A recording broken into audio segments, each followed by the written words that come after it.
Chicago Bears are secretly meeting with agents to solve this major need. Hello, everyone. I'm Andy here with Chicago Bears React, bringing you all the Chicago Bears news you need this off season. Before we dive into today's story, please take a moment, like, subscribe, and turn on notifications. As has been pointed out, this is going to be an exciting off season. It's going to be turbulent. There's going to be a lot of news. It's going to be coming out everywhere and fast, and this is going to be your resource to dive into what's real and what's not. So for today's story, we're going to take a look at a tweet that came out from an NFL analyst, Chad Forbes, and Chad mentioned on his Twitter channel that the Bears have already had preliminary discussions with agents of the top 3 free agent centers. And then plus others down the board. And he goes as far as to list these centers. Granted, it's tough. I assume what he means is off of this list. And so Lloyd Cushenberry, Tyler Biadasz? I apologize for butchering that name. I don't know how to pronounce that. And Andre James. There's a bunch of notable names in here. We're going to dive into a couple that I think are potentially of more interest. You'll also notice down here, number 11 and 12, Lucas Patrick and Sam Mustipher, a couple of Chicago Bears notables. And so what's interesting here is he seems pretty certain the Bears are not drafting a center, which is something I actually thought they would probably look to do, but in some ways it makes sense. And one of the kind of issues that we've discussed on this channel looking at the draft is the fact that to solve defensive end, wide receiver, and center in this draft, you need not only your number 9 pick, but you're going to need a couple of additional picks prior to the 3rd round. And so, right now the Bears don't have that. They have just the number 9 pick. If they use that on the defensive end, what wide receiver are you drafting? What center are you drafting? You can trade Justin and maybe get a second, but that solves one of those issues. And so I think this is an interesting tactic. Centers can be kind of cheap, and so the piece of this that is ultimately pretty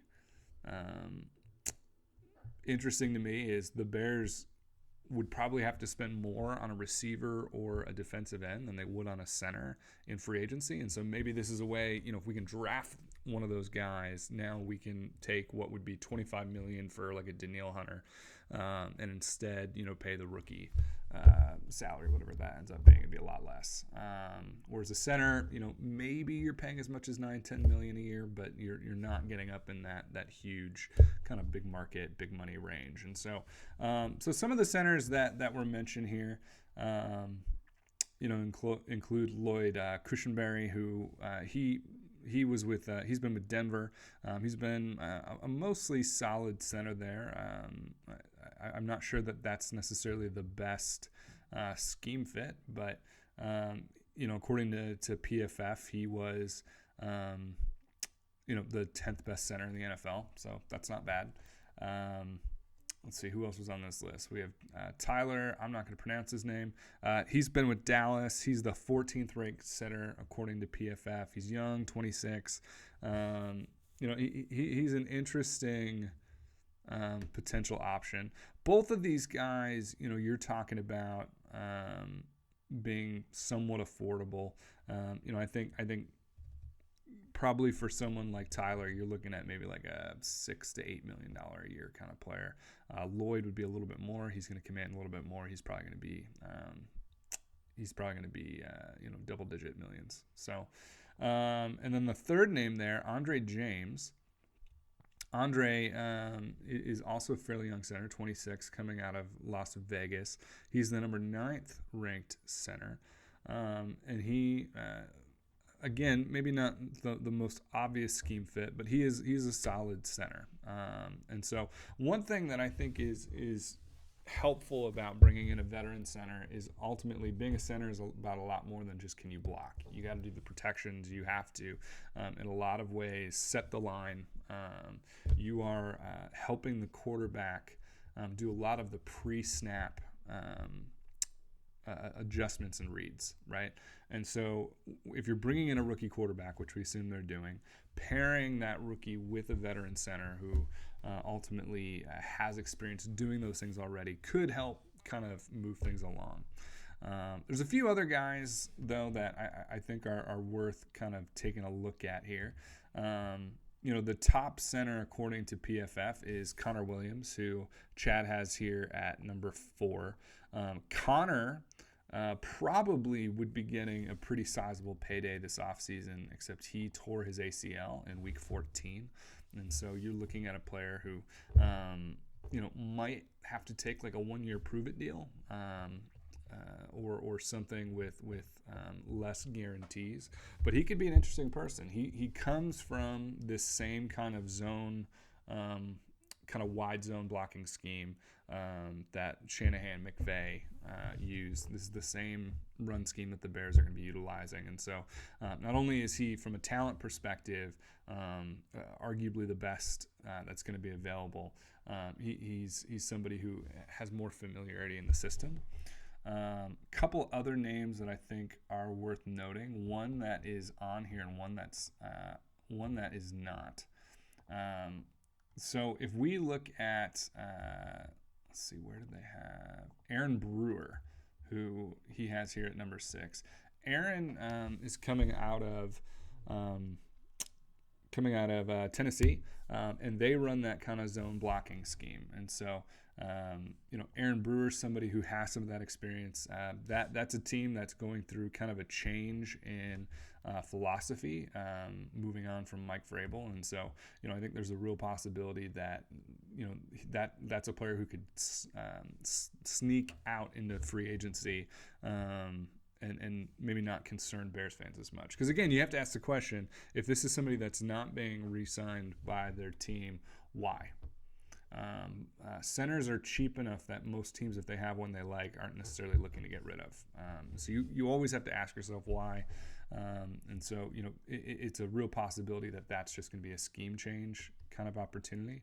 Another one that is number 5 here on this list is Evan Brown. Now, Evan is one that I think Bears fans are going to want to do a little bit of research on. Evan comes from Seattle. Who else is coming from Seattle? Shane Waldron. And so we're not just talking about a scheme fit here. We're talking about a literal fit for this specific offense.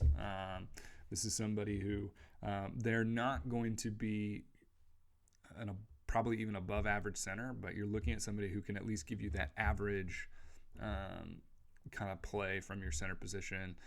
They already know, he already knows the scheme. He's already familiar with Shane Waldron. If the Bears don't sign him, that tells you Shane doesn't think much of him. In my head, this is kind of the obvious choice.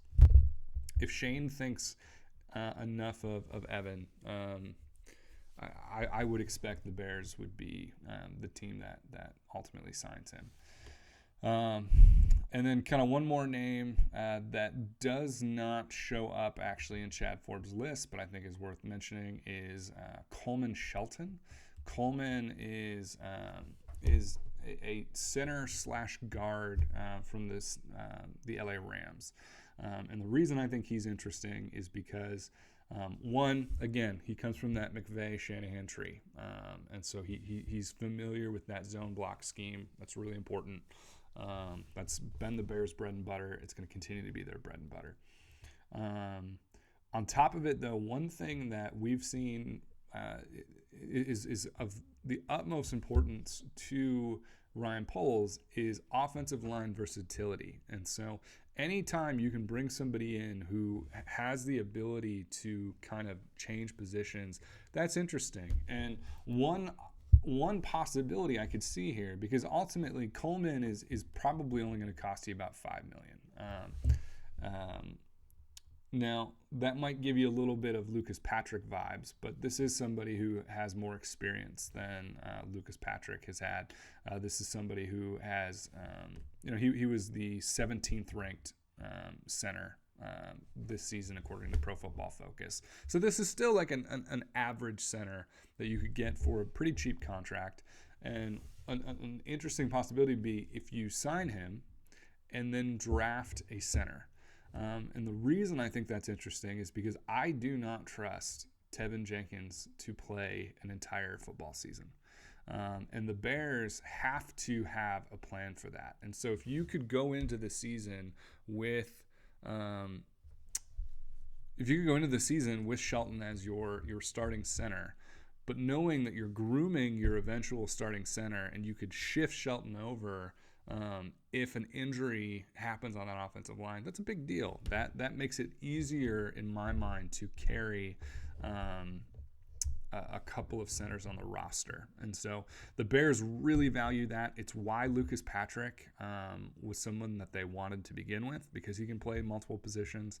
It's why the Bears ultimately really liked what Cody Whitehair was bringing, because he theoretically could play both. He's no longer capable of playing center. I don't know why he has the yips, but it just is what it is. So anyway, just an interesting name just to keep in mind as we kind of look at this. So let me know what you think of all the people we discussed. Is there somebody that you're particularly interested in? Let me know in the comments who it is you would want the Bears to sign. So thank you for watching, and as always, bear down.